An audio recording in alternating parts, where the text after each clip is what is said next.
Alright. Cursed Hallow. House of Chez, blue team versus Married with Children, red team.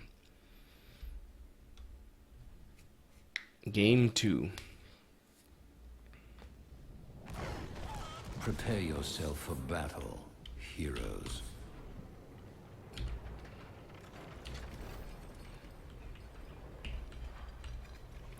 Looks like Nazebo is going Toads. There's a lot of melee on House of Chez, so that makes sense. The battle begins in 10 seconds. Maybe we can go through these picks real quick. 4, Death of 3, Icarus on 2, Johanna. 1. Flash playing Gul'dan. Let the battle Caribou begin. on Malfurion. Mariners on Dahaka. Peach playing Thrall. Grumpy on ETC. Betnam on Cassia. Father of 3 on Alexstrasza. Diesel playing Hanzo. And then down here we've got KB Mo on Naz.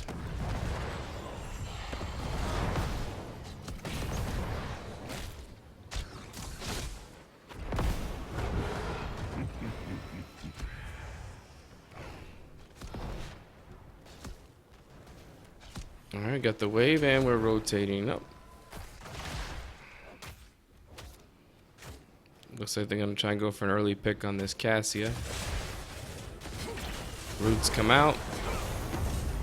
Corruption. Tongue. Looks like this might be, and it is an early pick. Good job.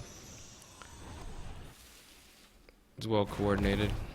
She was a little ahead because she was pushing in that Dahaka. Interestingly, we've got Johanna solo laning against the Nazebo. Which I think this ends up becoming a war of attrition, and Nazebo wins it by default just because of his pushing power. But Johanna is can safely take his damage at this point.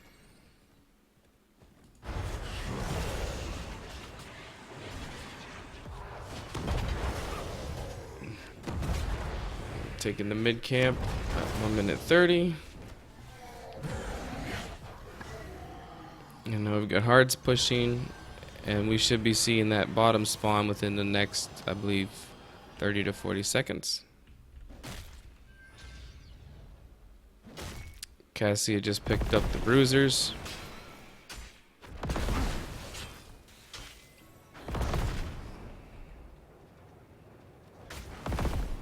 And looks like we've got a 4-man push mid. Oh, 3. 3-man push mid versus 3-man defense.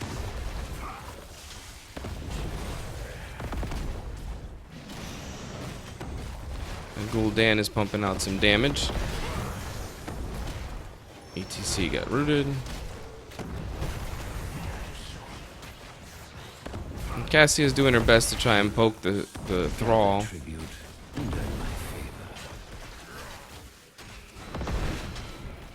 This camp gets them almost a full, yeah, about a full level lead because of that wall that they're able to secure. It's usually nice to try and either get a wall with that camp or have it pushing while you're fighting on the objective. And they're able to clear this before it does too much damage to their wall. What we got here? Red team coming in. And looks like they're going to go for the pick. Oh, the Gul'dan takes a lot of damage. Is he going to make it out? Nope. And the Nazebo. But it's a double trade. It's a 2-for-1 trade. It puts House of Chez in a decent position to close on this. And the Hawk is getting poked off the objective.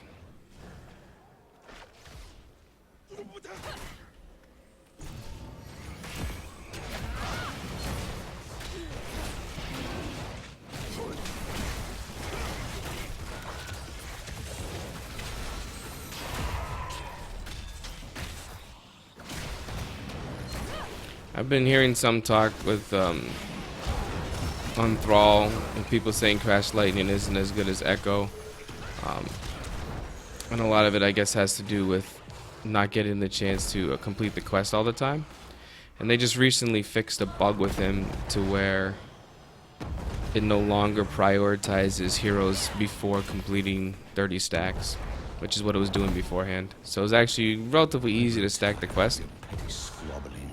And then the other option is that when you go Echo, when you complete that quest, you get 2 casts, so you can stack up your Ancestral Wrath and your trait that much faster.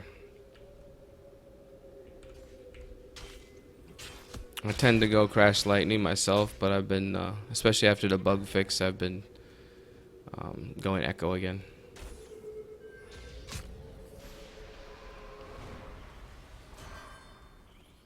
Okay, looks like both Thrall and Cassie are going to be a little late to this objective.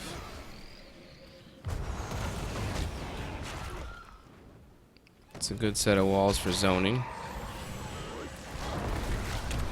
Nice route over the wall to poke him off the objective. Whole lot of damage going out on that Cassia. Oh, that Echo landed on, you got 2 stacks off that Cassia.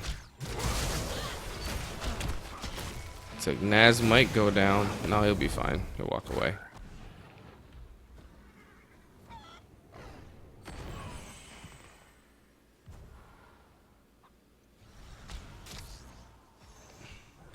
This is pretty aggressive, taking that boss early. But I mean, you've got to level up.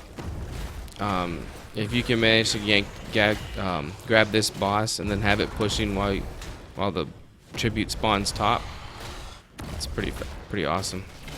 Because that's going to give them the decision of like, well, do we defend boss or do we get defend tribute? Because this next one's a curse. Gather tribute or face my curse. The choice is simple. Does Mouth have a tap? He should. There we go. Yeah. So Naz is still split pushing a little bit up here. Oh, I got some lag going on.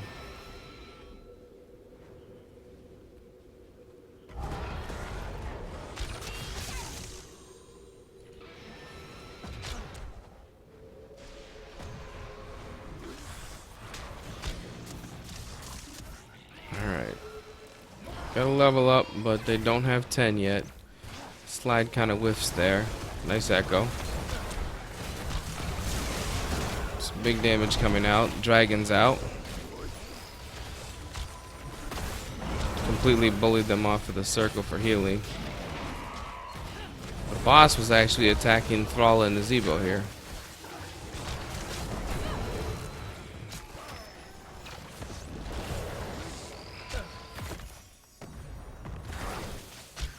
Got a lot of damage going out. Nobody's confirming kills yet. Johanna's taking some poison.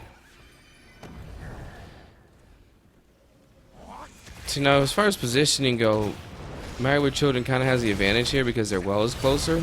Oof, there goes the Dahaka. It's a nice slide from ATC. But it's a 2-for-1, 3-for-1 trade right now.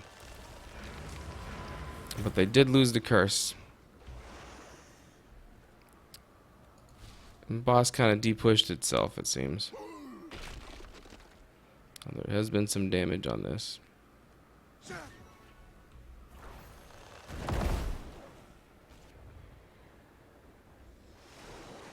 Blessed Shield for Johanna.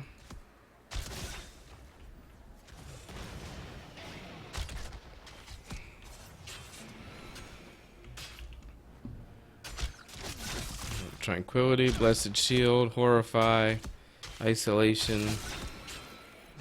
And I would like to see Earthquake here. I personally feel Earthquake is just generally the better ult to pick. Because you can use it as an engage, as a CC, or even as an escape. Whereas I just feel like the Sunder stun is so short. Although it depends, because if they go Mosh Pit, then you want it for the yeah. So, oh well, I was gonna say if you went Mosh Pit, you might take the Sunder just for the interrupt, the extra interrupt. But we do have Blessed Shield for an interrupt, so.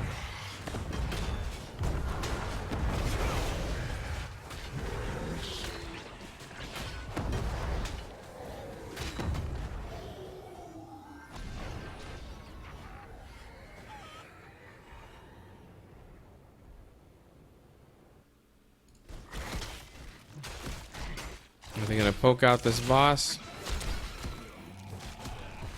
Oh, they know they're on it. Are they going in? Oh, is there horrified? Do you have a horrified? Ah, too late. Half a second too late.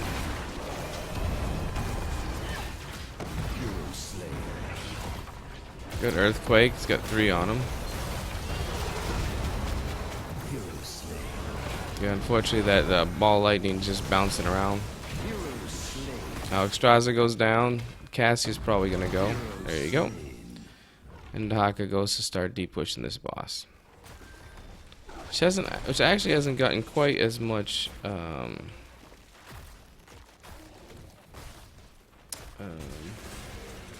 value as I had expected. How do I revert to everyone vision?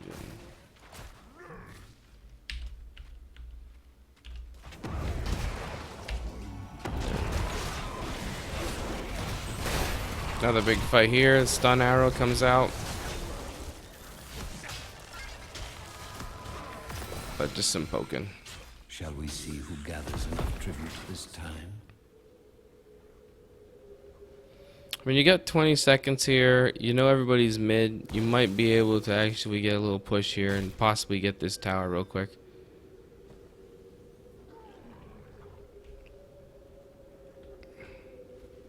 Looks like he thought about it.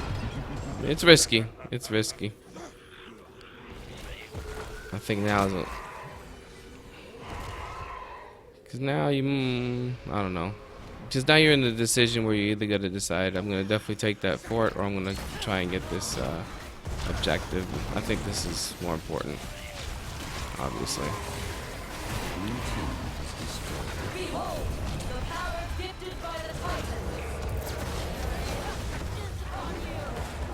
That's a nice burrow to end the ball lightning, but he dies anyways.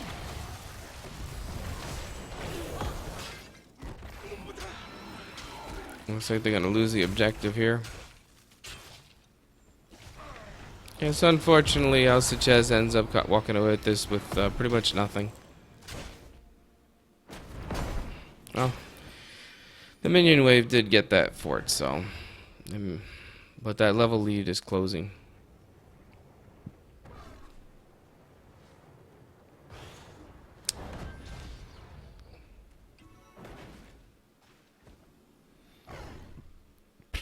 Cassie and Naz are getting this hard camp.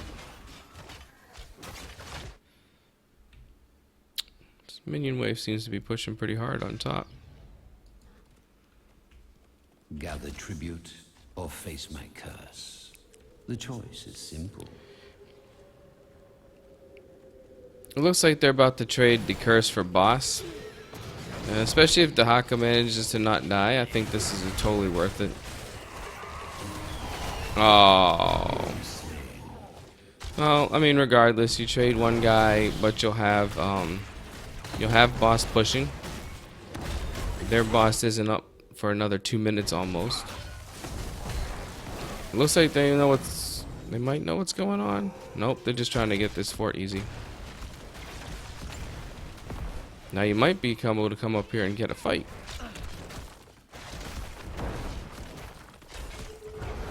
The Zebo's pushing top though. Has destroyed a fort.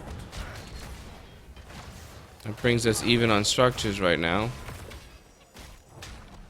If this goes down. But it doesn't.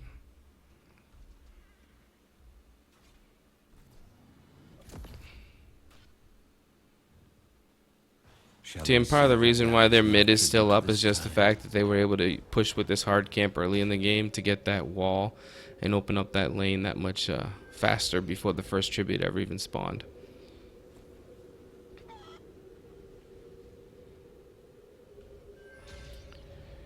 Yeah, so right now, I mean, they're spread all over the map, but this is an objective that you definitely have to defend.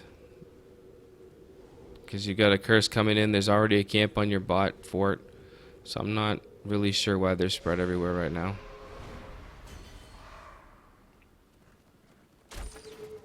Looks like they're just gonna give it.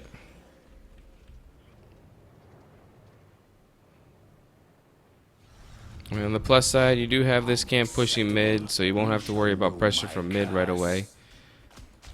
Blue team has destroyed. You get a fort, so I mean, that's all of red team's forts down. The only issue here is that they're cashing in their banked XP off of these structures, and they're already level equal. So this will pull them slightly ahead.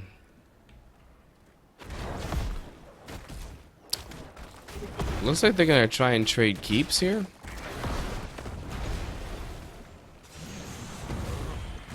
Interesting. Now I guess the idea here is you get this keep really quick and then you steal their boss and hope that they don't go core. Because they're still trying to push this. Red team has destroyed a fort. Blue team's core is under attack. Yeah, they went back. I mean, you kind of had to go back because now you end up trading a fort and a half, keeping half. Ooh, nice. A little more damage. Hanzo gets away. Always frustrating. Nice earthquake. Everybody's in the earthquake, and they stay in the earthquake. Yep, and this is why you don't fight in the earthquake. If you fight in the earthquake, you die. So I mean, honestly, if they can get here quick enough, they could end. You get enough time to even take boss and end.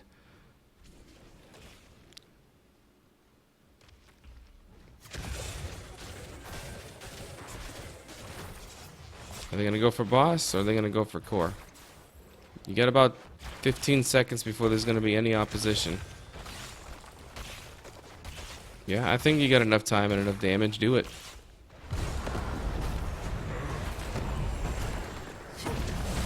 Nice. And that came off of a pretty good call at the end there to gamble that keep to open it up. GG. That's nice. Let's look at our stats real quick. Gul'dan leading the pack with hero damage and siege for his team. Well, hero damage for the whole game. Yeah. Let's look at these talents real quick. Yep. It's pretty standard.